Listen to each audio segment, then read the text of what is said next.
उसको पूरी तरह तो फॉलो कभी किया नहीं है। क्यों सर? दोस्तों साथियों, अब वक्त आ गया कि इन जो वल्गर कॉमेडियन और कॉमेडियन कह सकते ना कॉमेडियन कह सकते ना कलाकार, ये ना कलाकार है ना कॉमेडियन है, ये कलंकार है, ये आतंकवादी है। अब आप देखिए कितने गंदी गंदी बातें कर रहे हैं ये लोग। कहने को तो कंटेंट क्रिएटर का अवार्ड लेते हैं ये लोग, ना इनके पास कंटेंट है ना ये क्रिएटर है। मुझे लगता है कि इन लोगों की सजा 10-10 साल की होनी चाहिए जो इस तरह की बातें करते हैं। अपने माँ बाप के नहीं हो, किसी के सगे नहीं हो सकता। India's got latent. नमस्कार दोस्तों, आज हम बात करेंगे इसी शो के बारे में और जानेंगे इस शो में आखिर ऐसा क्या है कि YouTuber / content creator Ranveer Allahbadia को इसमें एक बार आकर माफी मांगने की जरूरत पड़ गई। My comment wasn't just inappropriate, it wasn't even funny. Comedy is not my forte. I'm just here to say sorry. दोस्तों, ये बताया गया कि इंडियाज गॉट लेटेंट इंस्पायर्ड है किल टोनी नाम के एक शो से, जिसे अमेरिकी कॉमेडियन टोनी हिंचक्लिफे होस्ट करते दिखे। साथ ही ये भी माना जाता है कि ये शो इंडियाज गॉट टैलेंट का पैरोडी है। तो दोस्तों, इंडिया में इंडियाज गॉट लेटेंट को शुरू किया कंटेंट क्रिएटर और स्टैंड अप कॉमेडियन समय रैना ने। समय रैना जिस तरह चेस को एंटरटेनिंग बनाने के लिए भी जाने जाते हैं, उसी तरह उनका ये शो भी बहुत ही क्विर्की और अलग सा दिखा। दोस्तों, ये वीडियो बनाने के लिए जब हमने इंडियाज गॉट लेटेंट के एपिसोड्स देखना शुरू किए तो हमने देखा कि इसके इंट्रो में एक बात कही जाती है। इंट्रो में कहा जाता है कि ये एक पॉइंटलेस रियलिटी शो है। मजाक मजाक में ये भी कह दिया जाता है कि इसको देखने वाले बेरोजगार ही होंगे, लेकिन इस शो की ऑडियंस जो इस शो को देखती होगी वो इन सब चीजों को समय रैना का स्टाइल मानते रहे हैं। खैर, इस शो में लोग आते हैं और अपना टैलेंट दिखाते हैं। उन लोगों को अपना टैलेंट 90 सेकंड में जजेस के एक पैनल के सामने दिखाना होता है और जजेस के इस पैनल में होते हैं पॉपुलर लोग, मतलब जिन्हें लोग कम से कम इंटरनेट पर तो अच्छे से जानते हैं। अब यहाँ एक बात और है, इस शो में जजेस के सामने अपना टैलेंट दिखाने से पहले पार्टिसिपेंट्स या कंटेस्टेंट्स को अपने आप को एक स्कोर देना होता है। स्कोर यानी उन पार्टिसिपेंट्स को 10 नंबर या पॉइंट्स में से अपने आप को रेट करना होता है। तो इस तरह ये होता है इस शो में सेल्फ रेटिंग पार्ट। इसके बाद उन कंटेस्टेंट्स / पार्टिसिपेंट्स की परफॉर्मेंस होती है। जजेस उनके टैलेंट को देखते हैं और उस हिसाब से वो जजेस भी उन पार्टिसिपेंट्स को एक एक करके स्कोर देते हैं। अब ये पार्ट ध्यान से सुनना क्योंकि ये बहुत इंटरेस्टिंग है। अगर सारे जजेस के स्कोर का एवरेज कंटेस्टेंट द्वारा खुद को दिए गए स्कोर से मैच हो जाता है तो वो कंटेस्टेंट वो वाला एपिसोड जीत जाता है। अब आपके मन में यही सवाल आ रहा होगा कि अगर कोई वो शो जीत जाए तो उसे क्या मिलेगा। तो दोस्तों, वो शो जीतने वाले पार्टिसिपेंट या कंटेस्टेंट को मिलता है उस दिन के शो के टिकट सेल्स का सारा पैसा। जी हाँ, ये सब एक ऑडियंस के सामने हो रहा होता है। तो दोस्तों, इंडियाज गॉट लेटेंट के शब्दों में कहें तो ये स्कोर देने के सिस्टम से उन्हें पता चलता रहा कि कौन कंटेस्टेंट / पार्टिसिपेंट कितना सेल्फ अवेयर है, यानी अपने टैलेंट को लेके। अब देखिए, इस शो के यूनिक फ्लेवर की वजह से YouTube पर इस पर खूब एंगेजमेंट आया, यानी लाइक, शेयर और कमेंट वगैरह, और इसकी पॉपुलैरिटी इतनी पीक पर दिखी कि बहुत से ब्रांड्स इस शो को स्पॉन्सर करने या इसके साथ अपना नाम जोड़ने के लिए इसके पीछे भागने लगे। तो जाहिर है इस शो को बनाने वालों के पैसे भी अच्छे खासे बने होंगे। वहीं इसमें भी दो राहें नहीं कि इसमें जिस तरह गालियां दी जाती रही उससे बहुत से ब्रांड्स ने इनके साथ ना जुड़ने का ही फैसला किया होगा। और दोस्तों, इस शो की पॉपुलैरिटी का अंदाजा आप इस बात से लगाइए कि कुछ टाइम बाद जब समय रैना ने इंडियाज गॉट लेटेंट की ऐप लॉन्च की तो इस ऐप ने एप्पल ऐप स्टोर और गूगल प्ले स्टोर पर आते ही तहलका मचा दिया। दोस्तों, इंडियाज गॉट लेटेंट अपने ही तरह के ह्यूमर और कंट्रोवर्शियल कंटेंट की वजह से भी चर्चा में रहा। शो में अक्सर ऐसे जोक्स होते हैं जो शायद सबको पसंद ना आए, लेकिन समय रैना वैसे ही जोक्स और कंटेंट के लिए जाने जाते हैं। हाल ही में इंडियाज गॉट लेटेंट के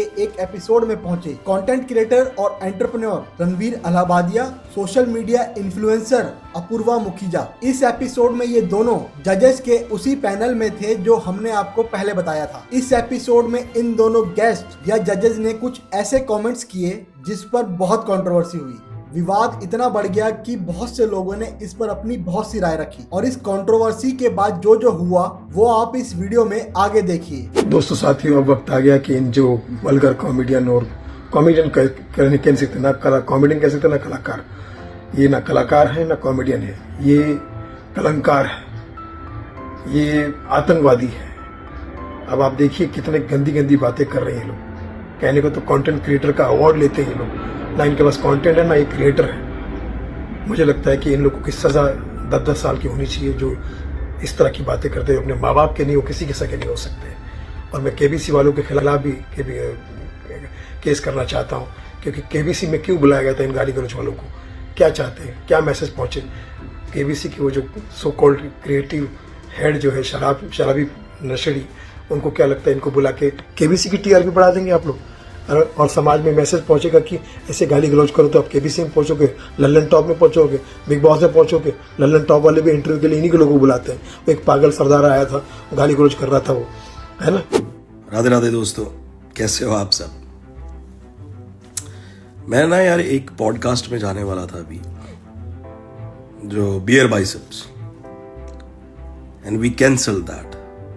क्यों? क्योंकि आपको पता है कि वो कैसी पैथेटिक थिंकिंग है और कैसे शब्द यूज करे गए हैं समय रैना के शो पे। आई थिंक नहीं यार, मतलब ये हमारा इंडियन कल्चर नहीं है, ये हमारा कल्चर ही नहीं है। आप अपने मतलब के पेरेंट्स के कौन सी स्टोरी बता रहे हो? आप उनकी कौन सी बातें कर रहे हो? किस तरीके से बातें कर रहे हो? ये कॉमेडी है? This is not at all comedy. ये स्टैंड अप कॉमेडी है ही नहीं है।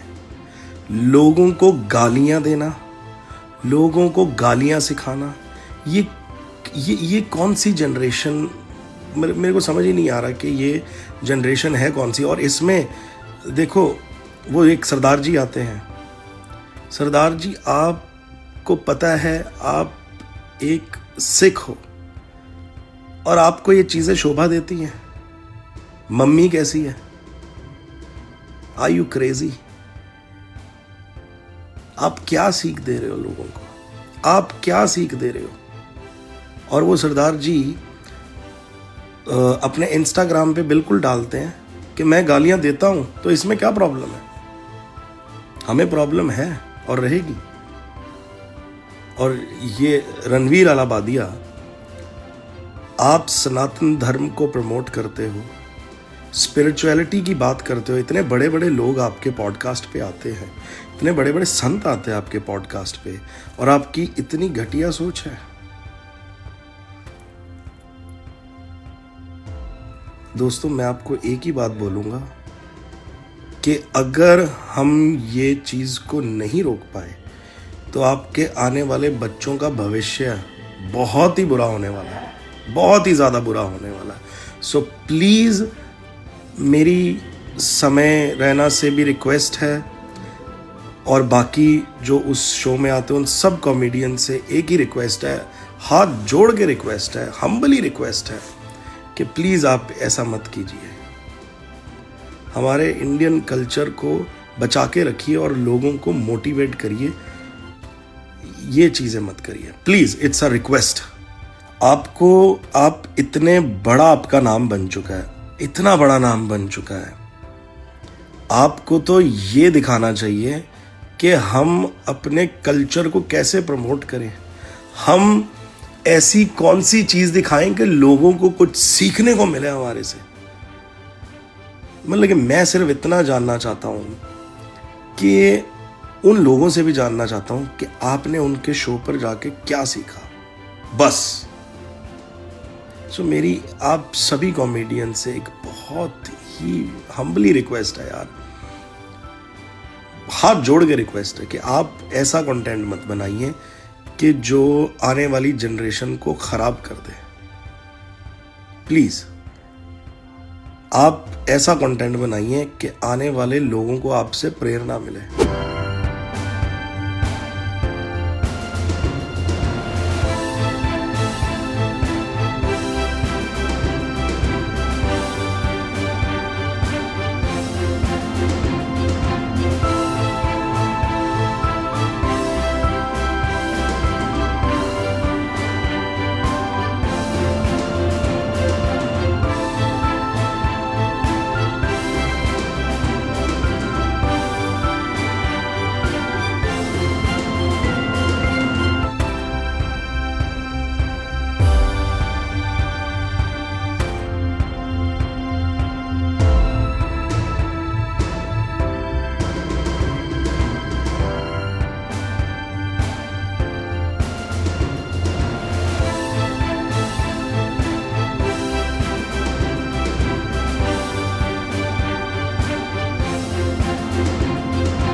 comment wasn't just inappropriate, it wasn't even funny.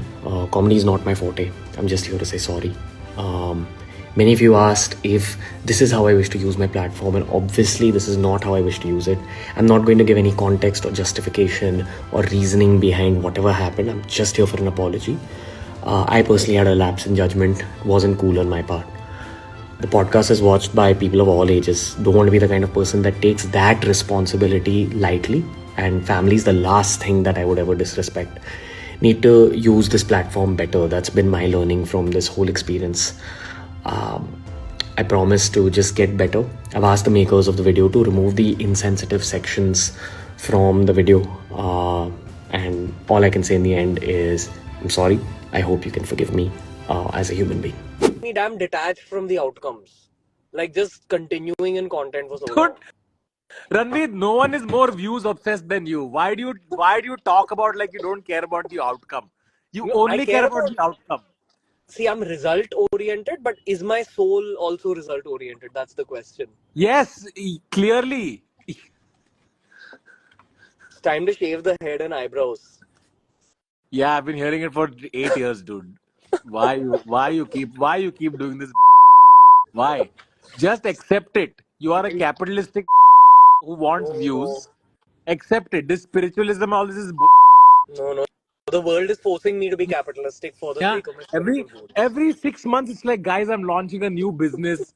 At the same time, there's a reel about spirituality. I'm like, ये कौन सा capitalism का तू क्यों झूठ बोल रहा है सबको? कैसा झूठा आदमी है भाई, बाप रे. Launch a new business, accept it. Dude, I don't know, and what is even money? You know, what is even money? YouTube dashboard में तुम स्पिरिचुअलिटी ढूंढते हो भाई, क्या? चुप करो भाई. I love talking to you. Like my soul moistens up. Is that a word? Moisten? No, you love talking to me because I'm the only one who'll tell you the truth. Because I don't give a I will tell you as it is. This is why I'm telling you, when we do the episode, we will do it when the surgery is done.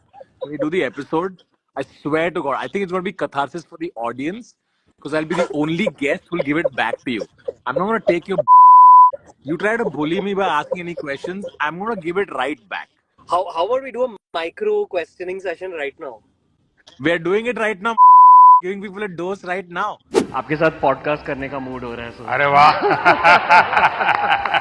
तो दोस्तों, India's got latent एक ऐसा show माना गया जो अपने ही तरह का या कहिए क्वेर्की या कंट्रोवर्शियल कंटेंट लाया. इस पूरे विवाद पर आपकी क्या राय है हमें कमेंट सेक्शन में जरूर बताएं. और आपके जिस दोस्त को नहीं पता कि इंडियाज गॉट लेटेंट क्या है, उन्हें ये वीडियो जरूर शेयर करें. साथ ही इस वीडियो के डिस्क्रिप्शन को चेक करना ना भूलें, वहाँ आपके लिए एक सरप्राइज है. धन्यवाद.